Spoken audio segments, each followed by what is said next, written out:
Les derniers mois ont été très difficiles pour le Parti socialiste. Déçus par les affaires, les militants présents ce dimanche au congrès de rentrée gardent pourtant une foi inébranlable en leur parti fétiche.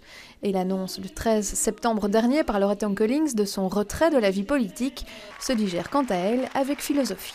Loretta Kollings, le nombre d'années qu'elle est restée est devenu incontournable. Il y en a qui s'imaginent que sans elle ou sans d'autres, ça ne tournera plus et je pense que c'est une erreur. C'est de l'ordre naturel que les plus anciens s'en aillent et que la jeunesse prenne la relève, mais on a besoin en fait de l'expérience, on a besoin des anciens et voilà, les choses doivent se faire en transition presque naturelle.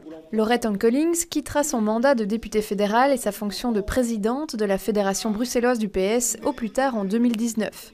Avec son départ annoncé, c'est tout un pan de l'histoire du parti qui se tourne. Et la succession donne cours à toutes les rumeurs. Rachid Madran est pressenti pour la remplacer à la tête de la Fédération bruxelloise du PS. Ce qu'elle est en train de faire maintenant, c'est de faire émerger une nouvelle génération. Et là, elle a le temps pour faire émerger. Mais si demain, vraiment, il faut que quelqu'un, et si elle décide de s'en aller, il y aura d'autres personnes qui feront consensus. Après 2019, moi, je suis évidemment à la disposition de mon parti. D'autres ont pourtant déjà repris les rênes de manière effective. Ahmed Laouej a été désigné jeudi dernier par Elio Di Rupo pour la remplacer en tant que chef de groupe à la Chambre.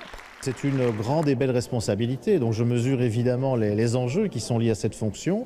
C'est une fonction qui appelle évidemment le sens du rassemblement et de l'unité, l'écoute, mais aussi le travail d'équipe. Et je crois qu'on a tous les ingrédients dans le groupe PS à la Chambre pour précisément réussir à juste développer une opposition qui soit une opposition constructive. Loretta Kollings a déclaré vouloir faire la place aux jeunes, à de nouvelles générations. Peut-être un appel du pied à un certain Elio Di Rupo.